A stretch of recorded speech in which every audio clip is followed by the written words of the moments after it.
안녕하세요. 반투자 커뮤니티 멘토를 맡고 있는 이빨톡톡입니다. 오늘은 이제 반도체에 대한 이야기를 해볼 거예요. 지금 우리 한국은 보면은 메모리 반도체에 특화되어 있습니다. 이게 어디에 쓰이고 이 앞으로의 업황은 어떻게 될지 내가 생각하고 있는 부분, 내가 생각하고 있는 방향성, 그 부분에 대해서 이제 짚어볼 거예요. 일단 KC텍이라는 종목, 우리는 이제 100% 수익 구간이 도달해서 이제 매도 사인이 나갔고요. 안타까운 건 이제 좀 아쉬운 거는 보유하고 있는 회원분들이 많이 없었던 것 같아요, 이 종목은. 그리고 앞으로 이제 반도체는 제가 생각했을 때는 그 부분은 이제 뒤에 가서 이야기를 해보겠습니다. 악재는 항상 기회다. 이 부분을 생각을 해야 됩니다. 최근 반도체에 대한 이야기들을 하면 굉장히 안 좋은 얘기들 계속 나오고 있죠, 언론에서. 불과 1년 전만 해도 전부 다 무슨 뭐 반도체가 뭐 실적이 어떻고 저평가고 무슨 뭐 겁나 떠들었어요, 그쵸? 근데 한 6개월 1년 지났는데 완전히 스탠스가 바뀌어버렸죠. 근데 저는 거꾸로 이야기를 하고 있죠. 왜? 남들이 사지 말라 그럴 때 사야 되고 남들이 다 광분할 때 내던져라는 얘기를 하고 있는 거예요. 그런 부분들이 왜 그렇게 진행이 되고 항상 반복이 되는지 그런 것들을 생각을 해봐야 돼요. 자, 일단 보겠습니다. 박성현님, 일단 축하드리고요. KC텍 104% 여기 찍혀있죠? 자, 104% 수익 자랑 게시판에 올려주셨습니다. 자, 보면 18년 9월 10월 폭락장 그때 생각하면 정말 정신적으로 힘들었는데 시간이 지나고 보니까 그때가 가장 좋은 기회라고 생각이 된다. 그러니까 이렇게 폭락이 오면 어차피 가치 무관하고 그냥 시장이 전부 다 빠져요. 그렇게 되면 이 중에 엄청나게 저평가 기업들이 속출하게 됩니다. 투자하기 가장 좋은 위치가 돼요. 사람들이 이제 공포에 빠졌을 때, 패닉에 빠져있을 때가 가장 좋은 투자 기회다. 이 부분들을 경험을 했으면 되는 거예요. 다음에는 그 기회를 어떻게 하면 더 잘 살릴 수 있을지, 그 구간에 내가 수익률을 어떻게 끌어올릴 수 있을지, 그런 것들을 생각을 해보면 간단합니다. 그냥 분할 매수하면 돼요. 그러니까 10월 달에만 보면 생각을 해보면 막 현금 만들라는 얘기가 굉장히 많았습니다. 거의 한 전문가 90%는 다 현금 만들려고 그랬던 것 같아요. 그리고 나서 장이 돌아서는 거 보고 사도 된대. 그렇죠? 지금 돌아서 있는데 어때요? 지금은 또 뭐라 그래? 경기 둔화에 대한 이야기를 계속 하고 있잖아요. 도대체 언제 사라는 거야? 도대체 언제 사라는 거냐고. 이제 나중에 뭐 다 이제 막 많이 올라가갖고 막 이렇게 꼭지되어 있는 구간에 업황이 최고로 좋겠지. 그러니까 주가는 선반영을 하니까 증시는 엄청나게 버블로 가야겠죠. 경기가 호황이다 무슨 뭐 이런 얘기들을 엄청 막 뉴스 언론이고 뉴스가 다 도배를 할 거란 말이에요. 그러니까 그럼 그런 구간에 사라 그러는 거냐고. 전문가는 나는 그런 소리 그렇게 이야기를 하면 안 된다고 생각을 해요. 그래서 그런 걸 자꾸 조작을 하니까 기업의 가치를 믿지 못하고 주식은 투기라고 생각을 하고 하는 사람들은 맨날 거기서 깨지는 거예요. 그럴 수밖에 없어요. 투자라고 생각하는 것과 투기라고 생각하는 거의 차이를 알아야 된다는 거죠. 앞으로도 기회가 오면 공격적으로 해야 될 것 같습니다. 자, 현금 계좌 준비.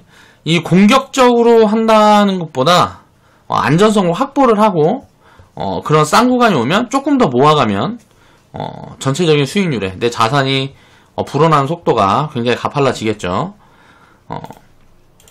내던지고 도망만 안 가면 돼요. 그러면 결국은 투자는 성공하게 됩니다. 근데 이제 경험이 많이 입혀주고 한 사람들은 이제 그럴 때를 대비해서 항상 총알을 조금씩 만들어 놓고 그런 구간이 왔을 때 배팅을 하면 나중에 이제 시간이 뭐 1년 2년 지나면 엄청나게 자산이 커져 있는 거죠. 자, 이런 바닥을 어떻게 잡았을까? 자, 매수 시점입니다. KC텍 매수 시점이고 매도 사인이 나간 구간이에요. 100% 구간 왔으니까 절반 매도해라. 저는 이제 그러니까 대충 저항 왔어요. 여기 보면은 여기에서 이 저항까지 왔잖아요. 그러니까 엄청나게 흘러내리다가 이 저항 구간까지 왔는데 살짝 이렇게 2달 반 올라갔죠. 12월 달부터 2달 반 올라갔잖아. 2달 반 만에 100%를 만들어준 종목이 만들어진 거예요, 반도체에서. 우리는 이제 반도체 비중을 확대를 한 시점이 11월 달부터입니다. 11월 달부터 해서 여기에서 산 종목도 있고 여기에서 산 종목도 있고 여기에서 산 종목도 있고 이렇게 바닥 구간에 산 종목도 있는 거예요. 요런 구간에 나눠서 샀다고. 그래서 지금은 계좌 비중이 자, 반도체가 10% 정도 되는 것 같아요. 이 10%를 20%까지 끌어올리는 게 목표인데 20%에서 한 30%까지 계좌 비중을 끌어올리는 게 목표인데 좋은 자리가 오지 않으면 사지 않을 거예요. 그냥 10%만 갖고 가는 거야. 왜? 6개월이고 1년이고 또 기다리는 거예요. 2년이고 3년이고 다시 좋은 자리가 올 때까지. 그러니까 항상 그런 것들이 필요해요. 왜냐면 지금처럼 이렇게 많이 올라와 있는 구간에는 뭐가 문제냐면 반도체보다 더 매력적인 것들이 존재해요. 주식시장에는 항상 한 놈만 계속 가는 게 아니고 순환매가 돌면서 요게 갔다 쪼게 갔다 막 이렇게 가는데 그런 것들에 대한 기준이 되는 게 가치이기 때문에 가치평가를 하면서 분석을 계속 하면 지금은 반도체가 이렇게 많이 올라와 있는 구간이기 때문에 반도체 섹터 전체가 다 많이 올라와 있는 구간이에요. 악재를 떠들어 주가가 안 빠지잖아. 너무 과하게 많이 빠져서 그래요. 근데 이제 대충 이제 그런 부분들은 반영을 했고 이제 다시 좋아지는 구간이 와야 되는데 업황이 다시 회복되는 구간이 와야 이제 실적 가치 부분에 대해서는 이제 반영이 끝났고 주가가 상승해서 반영이 끝났고 이 업황이 돌아서는 구간이 오기 전에 오버슈팅이 나오면 어떻게 돼요? 또 무너지는 구간이 나오는 거예요. 근데 이렇게 다지면 이 업황이 돌아서는 흐름이 나올 때 이익이 확장되면서 다시 주가가 가겠죠. 그러니까 이런 포지션들을 기다려야 된다는 거지. 아직 덜 움직인 종목들을 찾아서 편입할 수 있는 자리들을 보고 그렇게 보여지는 종목들이 없다 그러면 기다려야 된다는 거예요. 다시 좋은 시점이 올 때까지. 아마 4월 달에 삼성전자, SK하이닉스가 실적 발표를 하겠죠. 실적 발표. 그리고 중소형주들은 5월에 이제 보통면 이제 5월에 보통 이제 발표를 하죠. 그러면 실적 발표를 이제 삼전하고 삼성전자하고 SK하이닉스가 하는데 뭐예요? 뻔하잖아. 이거 어닝 쇼크잖아요. 그리고 중요한 게 반도체는 뭐가 중요하냐면 자 2분기 자 1분기에 바닥을 찍고 2분기부터 돌아설 거냐 그러면 이 뭐 4월 달에 어닝 쇼크를 발표하고 이때부터 주가가 움직일 거란 말이에요. 그리고 만약에 2분기에 여기에서 개선이 될 거라는 전망들이 많이 없고 개선이 안 된다 그러면 3분기나 4분기 하반기부터 움직일 거라고 저는 생각을 하는데 왜 그렇게 생각을 하는지 그런 부분들에 대한 이야기를 해볼 거예요. 그래서 4월달, 6월달에 자 실적 발표를 안 좋게 내놓으면서 주가가 밀려주고 뭐 하면 저는 기회의 구간이 온다고 생각을 해요. 그러니까 장기적으로 담아갈 수 있는 그렇게 내가 생각하는 이유를 이야기를 해보겠습니다. 자 삼성전자 우리 회원분들은 기억하실 거예요. 작년 이제 2017년 17년도 뭐 10월, 9월 이 구간에 3분기 사상 최대 실적을 발표를 했죠. 그랬을 때 제가 뭐라 했죠? 전부 다 이제 언론에 도배가 됐었어요. 뭐 돈을 어떻게 벌고 무슨 뭐 반도체가 저평가고 증권사에서 전부 다 반도체만 이야기하고 그때 어때요? 그렇게 화려할 때 꼭지가 잡히는 거예요. 제가 실적이 가장 좋을 때 꼭지가 될 거다라고 이야기를 했던 이유는 뭐냐면 반도체 업황이 이게 무너지는 구간이 나올 거 지금은 이제 무너지는 구간이 나왔기 때문에 주가가 굉장히 내 생각보다도 많이 빠진 건데 이게 업황이 무너질 거라고 생각을 한 게 아니고 더 이상 확장하기가 힘들다.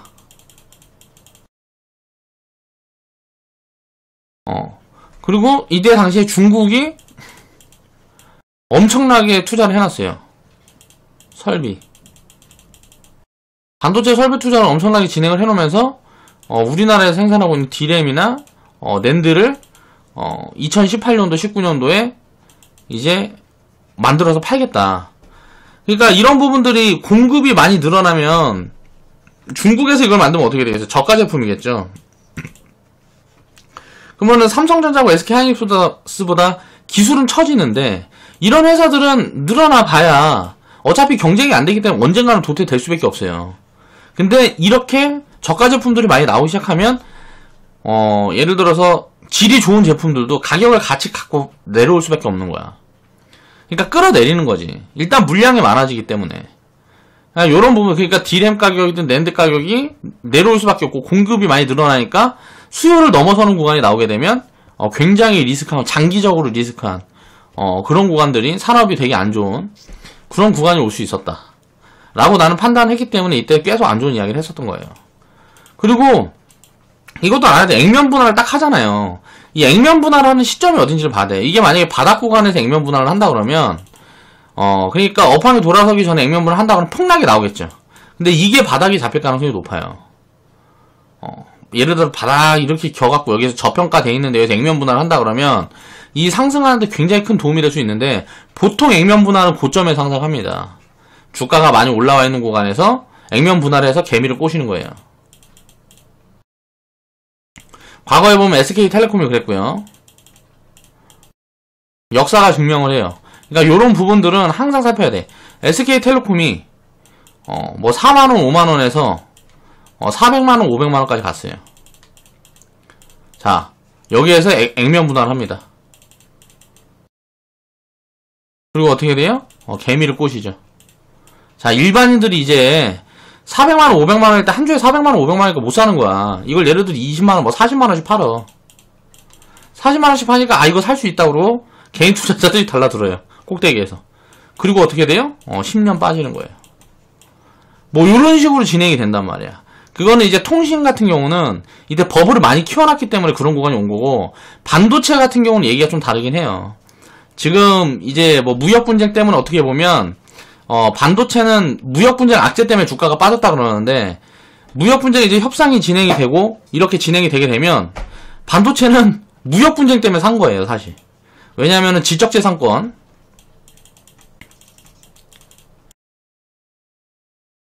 이 부분에 대해서 미국이 중국을 좁혀고 있어요. 미국이 자, 주먹을 이렇게 쥐고 때리고 있어, 중국을.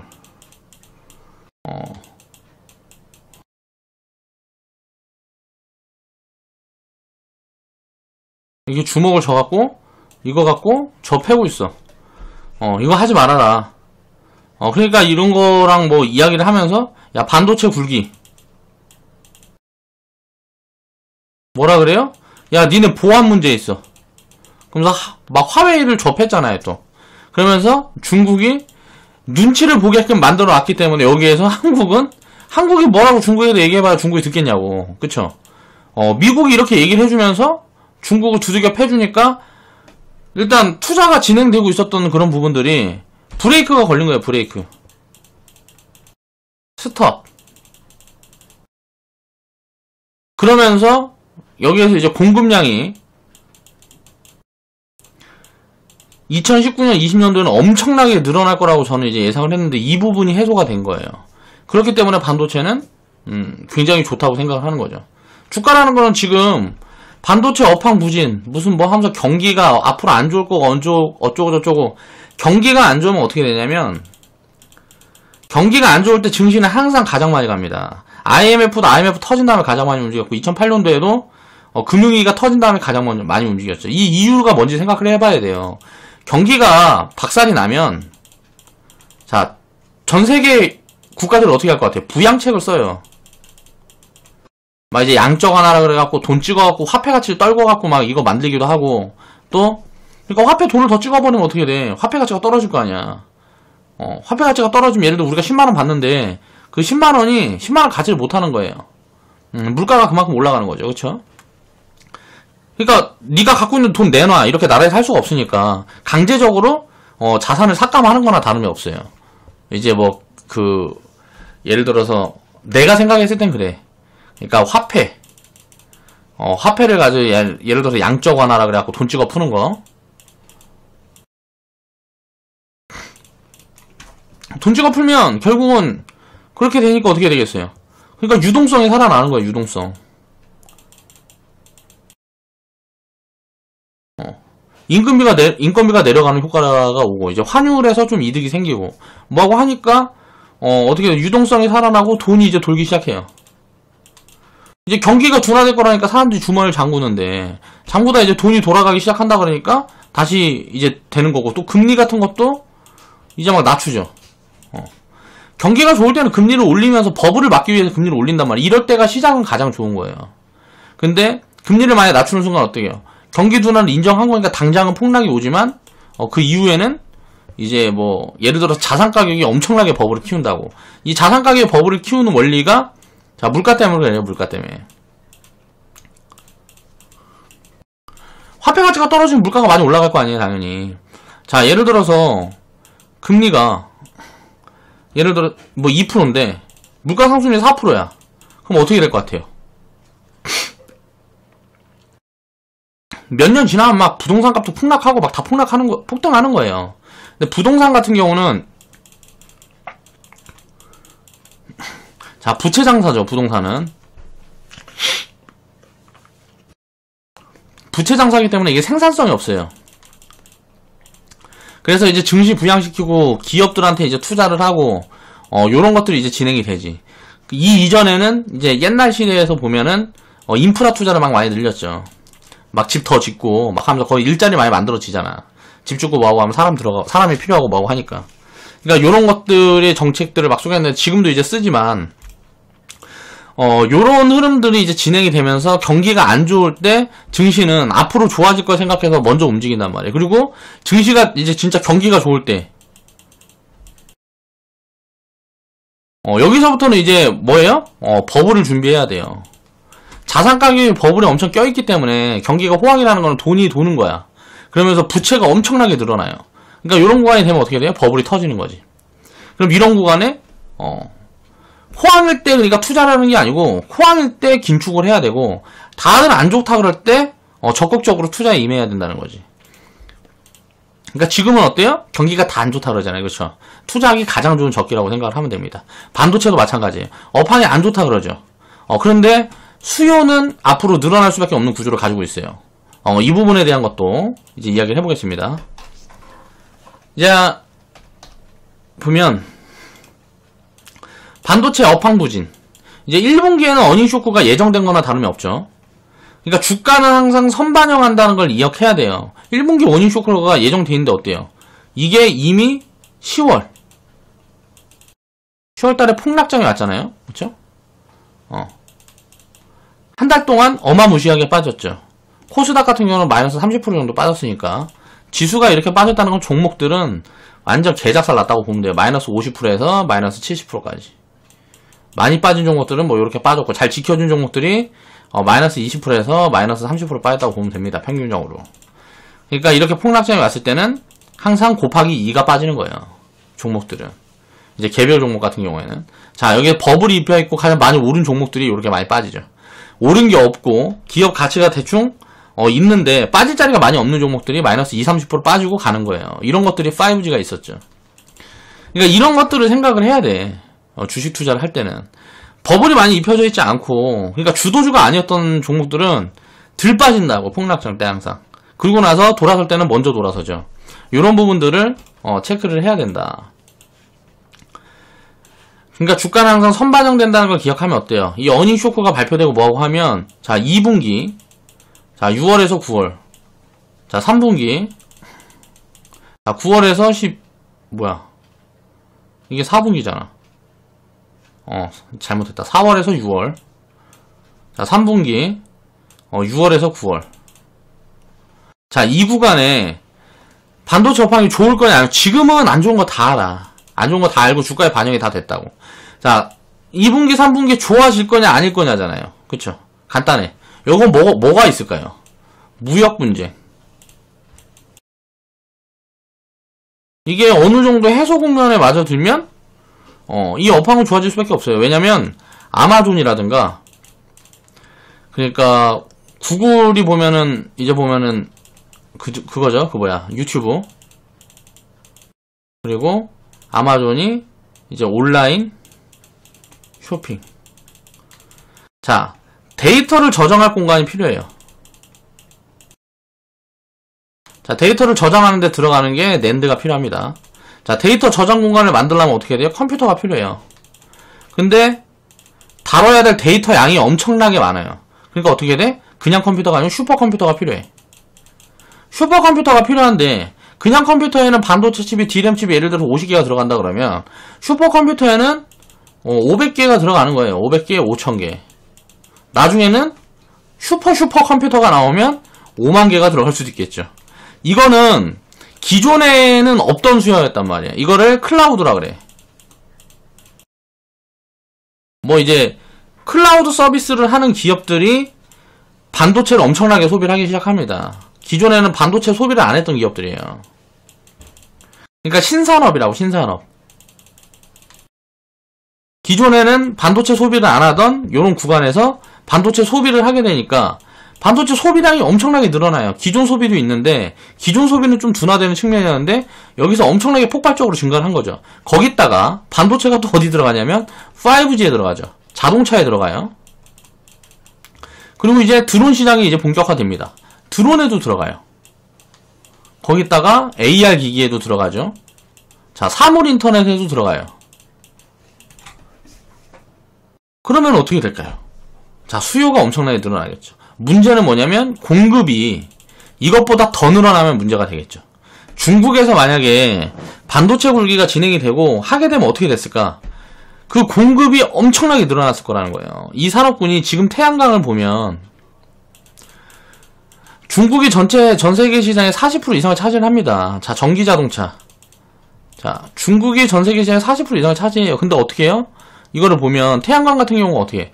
보조금 지급하고 뭐하고 하다가 이게 1년에 태양광 시장이 1년에 모르겠어. 정확하게 내가 성장률을 모르겠는데 20% 40% 성장한다 그러면 여기에다가 이제 뭐 여기에 만드는 제품이 50% 60% 생산해버리면 어떻게 돼요?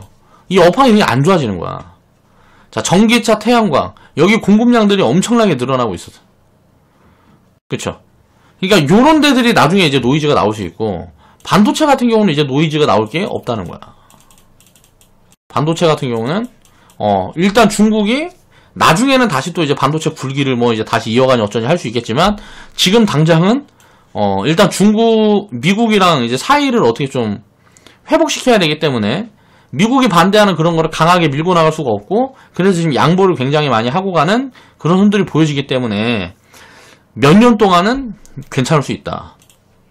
그러면 신산업이 이렇게 커지면 자율주행에 대한 수요가 폭발적으로 늘어나고 있습니다. 또 요번에 마이크론이라 그래서 전세계 이제 마이크론이라고 미국에 있는 기업이죠. 전세계 3위에요. 이제 한국의 삼성이 1등이고 삼성전자가 1등이고 그리고 SK 하이닉스가 2등이고 마이크론이 3등이에요. 마이크론 같은 경우는 저가 제품을 많이 만들고 한국에 있는 삼성전자나 SK 하이닉스는 자 고가 제품들을 많이 만들고 기술력에서 차이가 많이 납니다.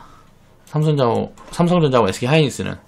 근데 마이크론이 이쪽에 있는 수요가 엄청나게 폭발적으로 증가하고 있다는 부분들을 계속 이야기를 하면서 투자 회사인 데랑 뭐 이제 메릴린치 뭐 이런 데랑 리포트를 계속 안 좋게 거기서 쓰고 하니까 그런 부분에 대한 이야기를 하는 거죠.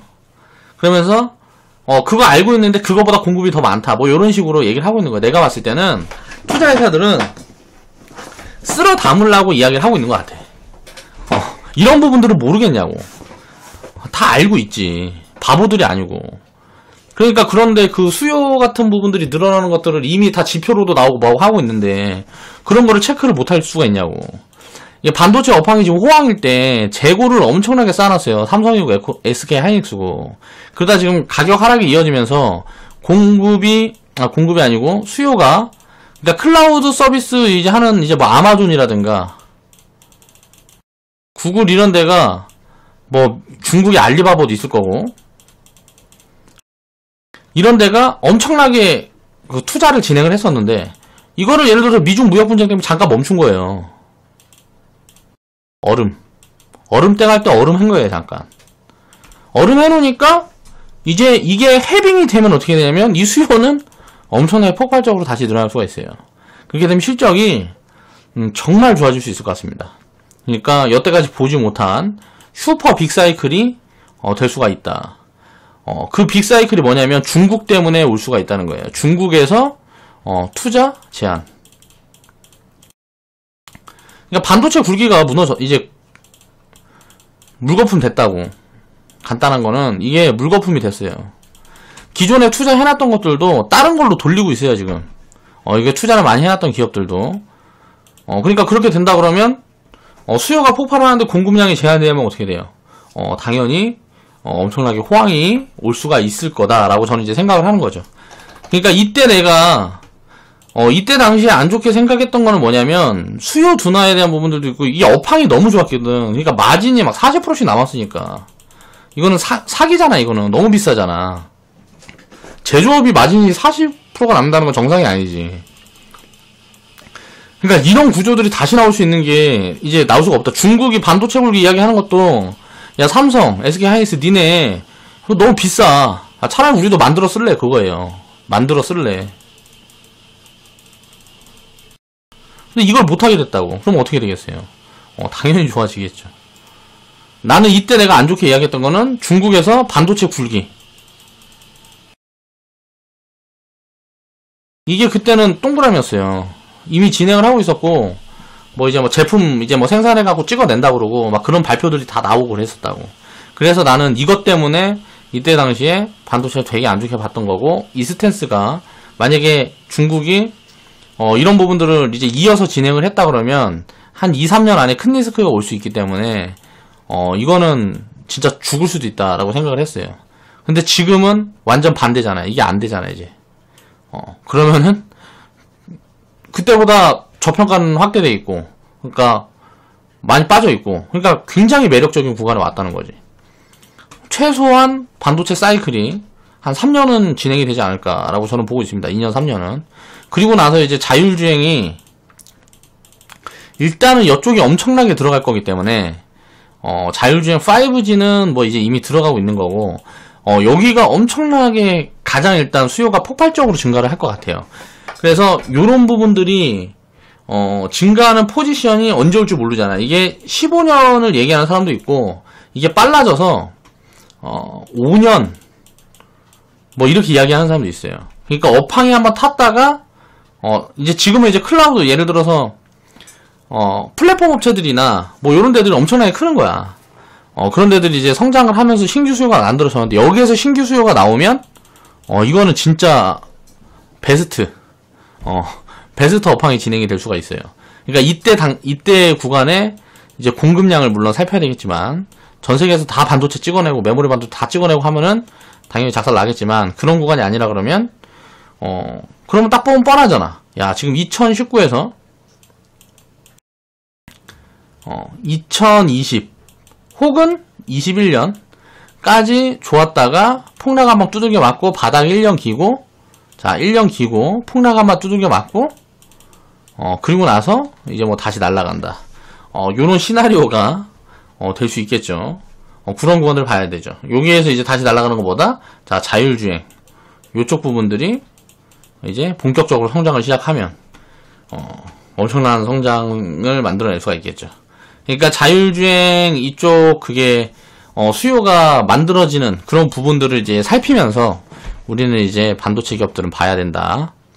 2018년 큰 폭의 하락을 만들어주면서 지금의 이제 업황 부진은 주가에 반영이 됐어요. 그러니까 너무 많이 그 이상 빠진 거예요. 그러니까 예를 들어서 마이너스 70% 빠졌는데 여기서 30%만 올라와도 이거 100%예요. 이 빠진 70% 폭에 절반만 올라와도 이게 100%라고.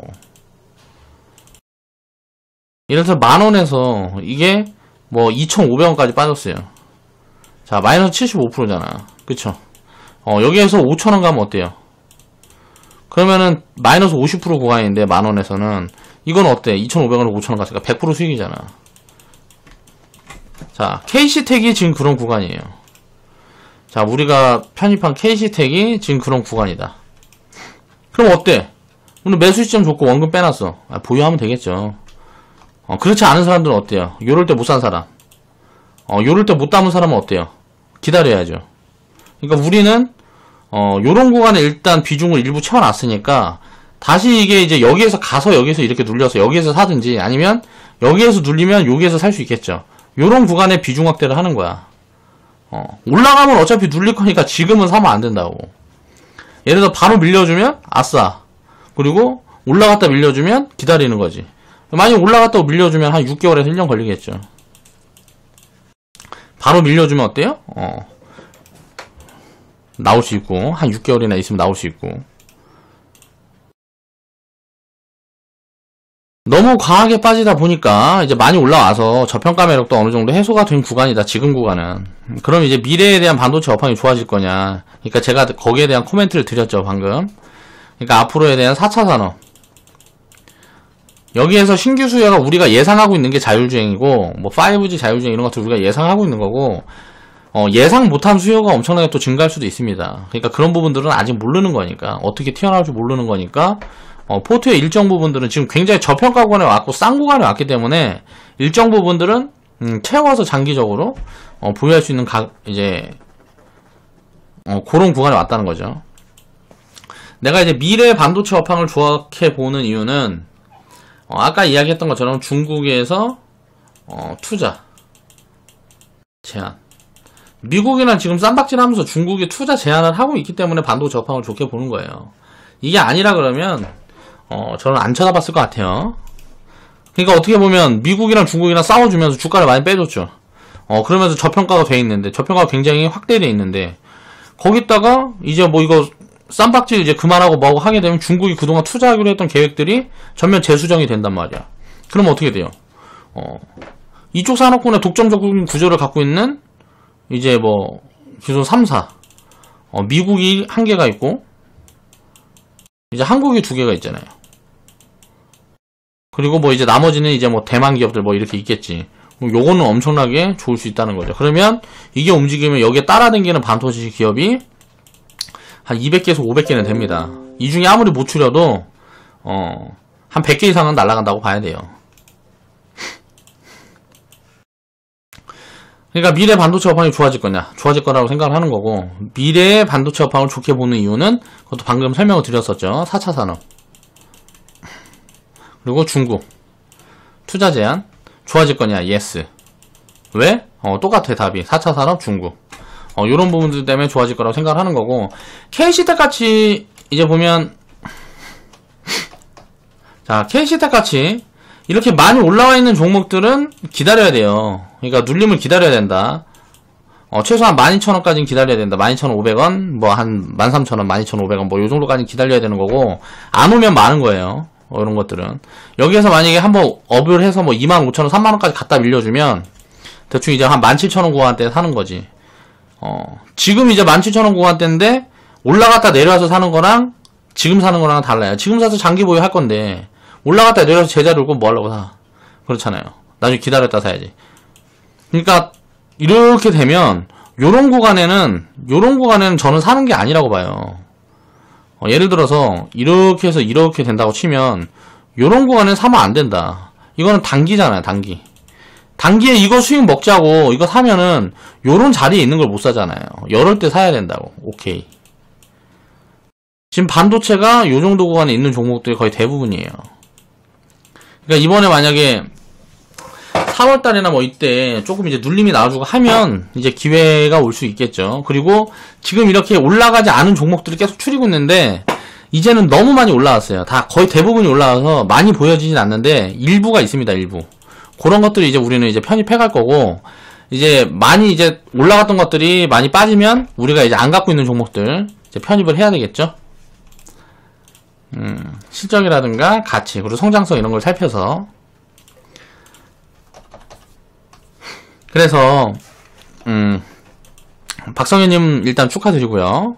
자, 100% 수익 축하드리고, 이건 이제 시작이다. 반도체를 이제 100% 이상 수익 내는 종목들이 우리가 시기별로 몇 개를 만들어 갈지 모르겠지만 2년, 3년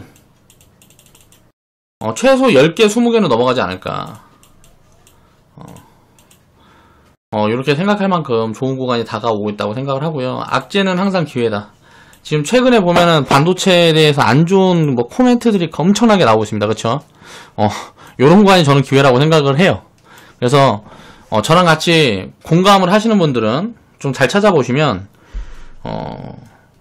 좋을 것 같고, 만약에 나랑 다르게 생각을 한다, 반도체 끝났다, 뭐 이렇게 생각하는 분들은 안 사면 되겠죠.